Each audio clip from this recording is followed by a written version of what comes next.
Hello नमस्कार दोस्तों। तो कैसे हैं आप सब। चलिए, जैसा कि आप सब देखे हैं स्क्रीन पे कि आज हम लोग मसा और लसा पर आधारित प्रश्न जो होता है उसके बारे में बात करने वाले हैं। तो दोस्तों, आप इस वीडियो को देखने के लिए अंत तक बने रहें। दोस्तों, जैसा कि आप देख रहे हैं कि मसा और लसा पर आधारित प्रश्न। दोस्तों, सबसे पहले आप जान लीजिए कि मसा होता क्या है और लसा क्या होता है। मसा और लसा के बारे में तो जाना चाहिए। शॉर्ट में हम बताना चाहेंगे, मसा एक ऐसा संख्या होता है, यानी कहना चाहे तो मसा वह बड़ी से बड़ी संख्या है जो दी गई प्रत्येक संख्या को काट देता है। यहां हम शॉर्ट में लिखना चाहें, जो दी गई प्रत्येक जो दी गई प्रत्येक संख्या को पूर्णतः काट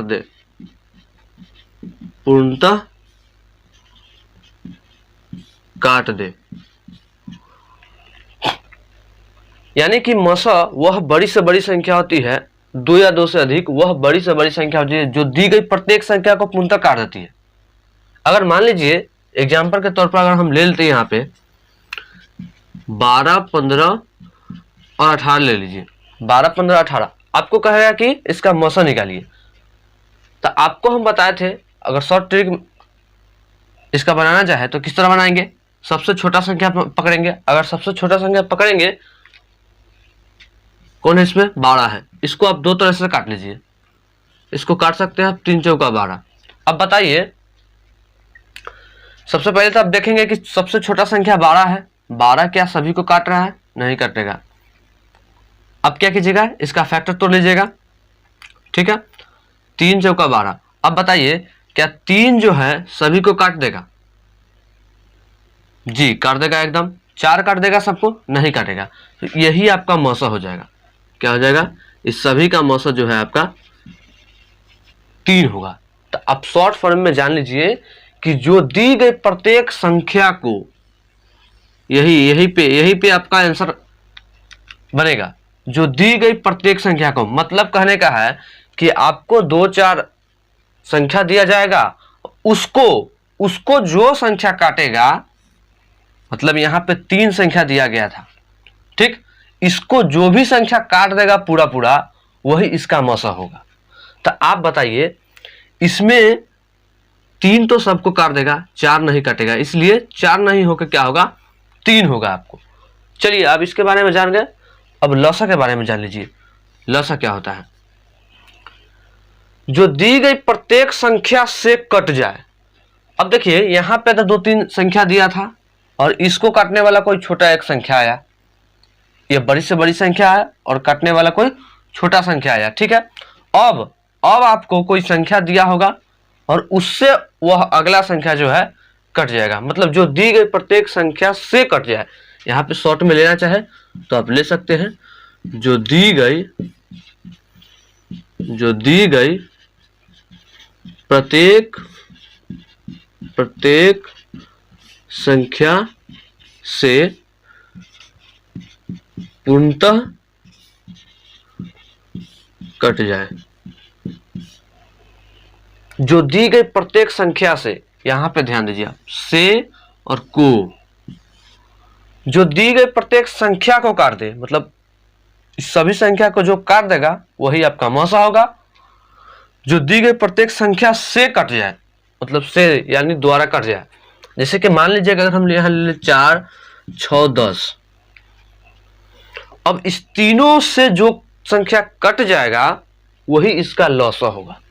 तो आप बताइए, इसमें सबसे बड़ा कौन है? 10 है। शॉर्ट ट्रिक में आपको बताए थे, अगर वह वीडियो आप नहीं देखे हैं तो आपको डिस्क्रिप्शन में लिंक दे दिया जाएगा, अब देख लेना। 4, 6, 10, सबसे बड़ा कौन है? 10 है। 10 को पकड़िए, 10 का कुछ टेबल पढ़िए। 10 दूना 20, क्या ये सब कट जाएगा? 20 नहीं। 10 तिया 30, चारों कट जाएगा, तीनों कट जाएगा? नहीं कटेगा।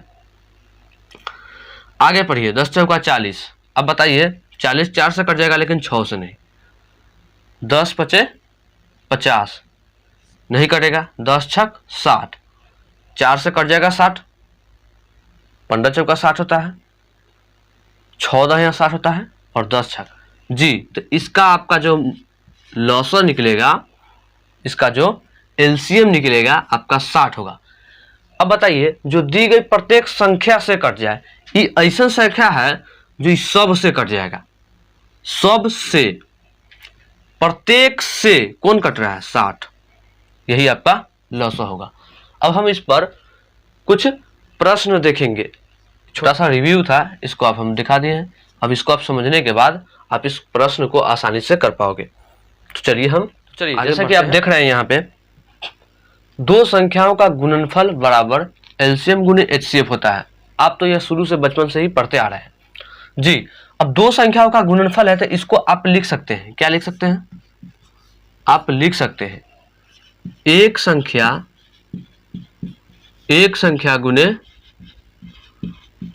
दूसरी संख्या, आप इसको लिख सकते हैं इक्वल टू एलसीएम गुने एचसीएफ। अब दोस्तों यहाँ इसी फार्मूला से आपको 4 फार्मूला कंप्लीट होने वाली है आज जी। अगर मान लीजिए दोस्तों कि आपको 3 संख्या दे दिया गया हो, 3 संख्या दे दिया गया हो और इसमें से कोई एक संख्या पूछ ले। अगर मान लो कि आपको एलसीएम एचसीएफ और दूसरी संख्या दे दिया गया हो और पहली संख्या ज्ञात करना हो, तो किस तरह से निकालेंगे? इसका फॉर्मूला बन जाएगा एक संख्या बराबर, दोस्तों बराबर के इस साइड वाला जैसे के तैसे आप रहने दीजिए, एलसीएम गुने एचसीएफ। जैसा कि आप जानते हैं कि जो भी बराबर के लेफ्ट साइड, जो भी बराबर के लेफ्ट साइड गुना में रहे वह बराबर के राइट साइड में भाग में जाएगा। ये गुना में दूसरी संख्या इधर है, ठीक है, राइट साइड जाएगा, बराबर के उस साइड जाएगा, तो क्या आ जाएगा? भाग में जाएगा आपका, तो यहां हो जाएगा दूसरी संख्या। ठीक है, यहां तक आप समझ गए। अगर आपका एक संख्या और एलसीएम एचसीएफ दिया हो और पूछे दूसरी संख्या, तो कुछ करना नहीं है, यहां पे लिख दीजिए दूसरी संख्या बराबर एलसीएम गुने एचसीएफ बटा में दूसरी संख्या अभी यहाँ पे है तो पहली संख्या यहाँ होगा। यानी एक संख्या बोल सकते हैं या पहली संख्या बोल सकते हैं, ठीक है। इसकी जगह पे पहली संख्या दूसरी संख्या लिख सकते हैं या एक संख्या दूसरी संख्या, कोई दिक्कत नहीं है, ठीक है। अगर दोस्तों अगर मान लीजिए हमको ये दोनों संख्या दिया हो, ठीक है, या इसका गुणनफल दिया हो और पूछे एलसीएम एचसीएफ निकाले, तो किस तरह से निकालेंगे? अगर हमको एलसीएम निकालना हो तब क्या करेंगे? आप देखिए इस तरफ से सोचिए, आप इस तरफ से सोचिए। अगर मान लीजिए कि हमको एलसीएम निकालना हो तो इसको जैसे के तैसे रखेंगे और इधर जो गुना में है इधर आएगा तो ये बटा में हो जाएगा। चलिए तो हम लिख देते हैं एक संख्या गुने दूसरी संख्या बटा में एचसीएफ। उसी प्रकार अगर एचसीएफ निकालना हो तब क्या करेंगे? एक संख्या गुने दूसरी संख्या बटा में क्या चल जाएगा? एलसीएम। तो इस फॉर्मूले से आपका 4 फार्मूला तैयारी हो गया, ठीक है। सिर्फ इसी फार्मूला से आपका 4 फार्मूला तैयारी हो गया। अब इसी फार्मूला से आपका छोटी छोटी क्वेश्चन हम बताते हैं। देखते हैं हम लोग। देखिए यहाँ पे लिखे हुआ है दो संख्याओं का मौसा कितना है? 40 है, लसा कितना है? 15 है। यदि एक संख्या, देखिए यहाँ पे एक संख्या भी दे दिया है, तो दूसरी संख्या ज्ञात करें। अभी अभी हम बताए हैं कि दो संख्याओं का गुणनफल बराबर लसा गुने मौसा होता है। दो संख्याओं का गुणनफल बराबर क्या होता है दोस्तों? लसा गुने मौसा होता है। यदि एक संख्या दिया हो और दूसरी संख्या ज्ञात करना हो तो आपको हम भली बात बताए हैं कि दूसरी संख्या बराबर क्या हो जाएगा आपका? एलसीएम गुने एचसीएफ, एलसीएम गुने एचसीएफ बटा में पहली संख्या लिखिए या फिर एक संख्या लिखिए, कोई दिक्कत नहीं है। आप बताइए एलसीएम भी आपको दे दिया है, एलसीएम कितना है 15 है, ये रहा एलसीएम यानी लसा, ठीक है। एचसीएफ भी दे दिया है, एचसीएफ कितना है 40 है आपका, ये रहा 40। अब क्या दिया हुआ है आपका, एक संख्या दिया हुआ है, एक संख्या कितना है दोस्तों 30 है। आप इसको कैलकुलेट कर लीजिए कितना आसानी से हो जाएगा, 15 दूना 30, अब बताइए कितना है आपका 20। तो दूसरी संख्या दोस्तों इस तरह से निकल गया है। अब हम इसी पर आधारित नेक्स्ट क्वेश्चन दोस्तों देख लेते हैं। इस क्वेश्चन का देखिए, लिखा हुआ है दो संख्याओं का मौसा 25 है तथा लसा 30 है। यदि दूसरी संख्या 75 है तो पहली संख्या ज्ञात करें। वही बात आप अभी दूसरी संख्या के बारे में लिखा है, यहाँ पे लिखा हुआ है पहली संख्या पूछ रहा है ना, तो डायरेक्टली आप पहली संख्या बराबर क्या लिख सकते हैं, एलसीएम गुने एचसीएफ बटा में दूसरी संख्या, बटा में क्या दोस्तों दूसरी संख्या, सिंपल है। एलसीएम आपका कितना दिया हुआ है 30 है, एचसीएफ कितना है 25 है, दूसरी संख्या भी आपका दिया हुआ है कितना है 75 है। चलिए इसको काट दीजिए आप, 25 दिया 75, 3 से काटिएगा आपको 10 बार में कट जाएगा, ठीक है दोस्तों। तो इस तरह के क्वेश्चन तो आप समझ गए।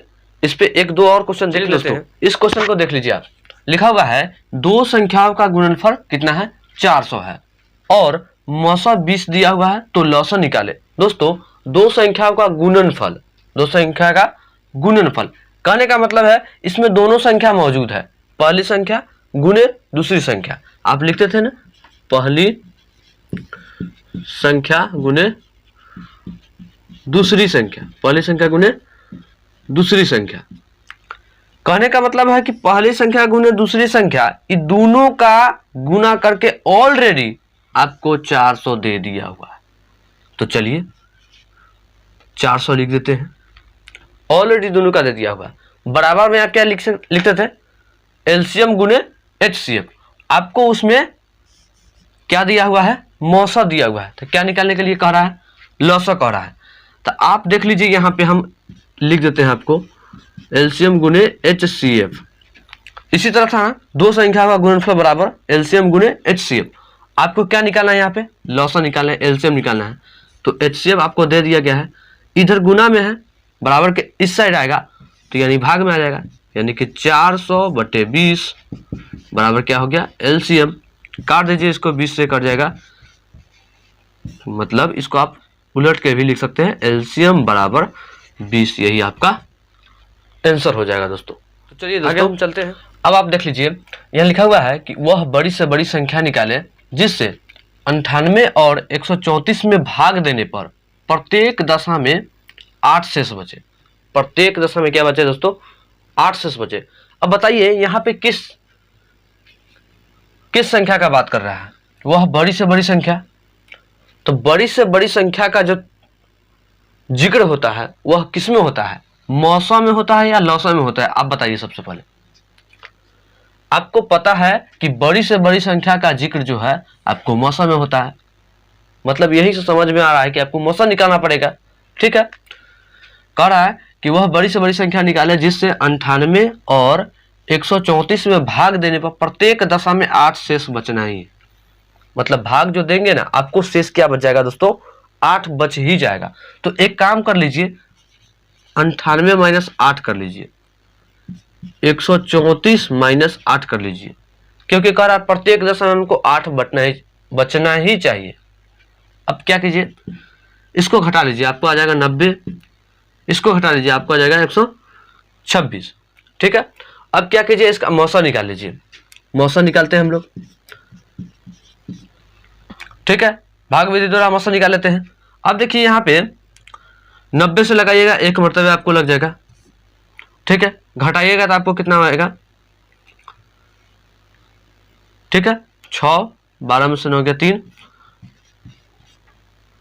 36 दूना आपका 72 होता है। यहाँ पे घट जाएगा कितना,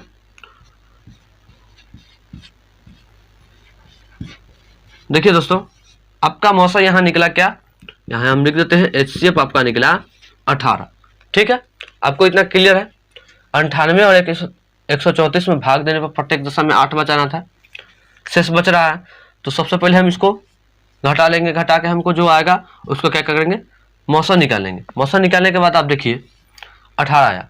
अब आप इसका चेक कर लीजिए, अब इसको चेक कीजिए कि क्या यह बात जो इसमें लिखा गया है यह सही है। देखिए 18 से आप भाग कीजिए 98 में, सॉरी 98 में भाग कीजिए। देखिए तो 18 × 90 होता है, 8 बचा, शेष बचा ना 8। अब देखिए 18 से भाग दे दीजिए किसमें, 134 में, ठीक है। आप कितना 18 सत्ते 126,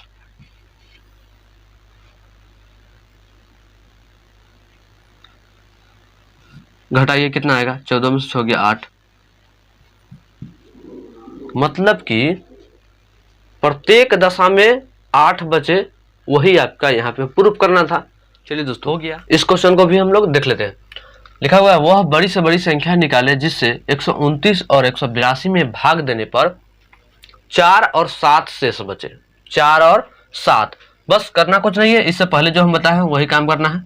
129 और यहाँ 182। दोस्तों दो गो संख्या ऊपर में दिया हुआ है तो दो गो संख्या नीचे भी शेष दिया हुआ है। इसका मतलब जाहिर सी बात है कि 129 में भाग देने पर 4 शेष बचता है और 182 में भाग देने पर 7 शेष बचता है। तो हम घटा लेंगे, कितना आएगा 4, ये आ जाएगा कितना 125 आ जाएगा, ये घटाएंगे आपको 7, ये कितना आ जाएगा आपको 175।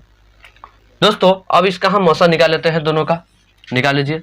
125 175, ठीक है। एक मरतबे आप लगा दीजिए 125, घट जाएगा दोस्तों कितना 0 5 50, 125 50 दूना 100 होता है, आप जानते हैं, घटा दीजिए 25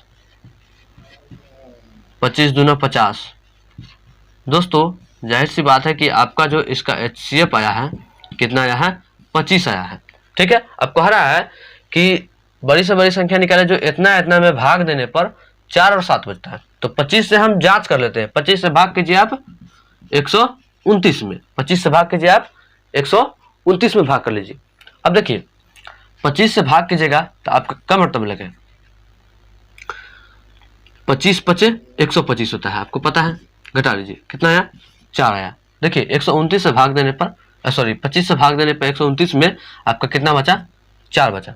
अब हम 25 से भाग करके इसको जांचेंगे 182 को, ठीक है।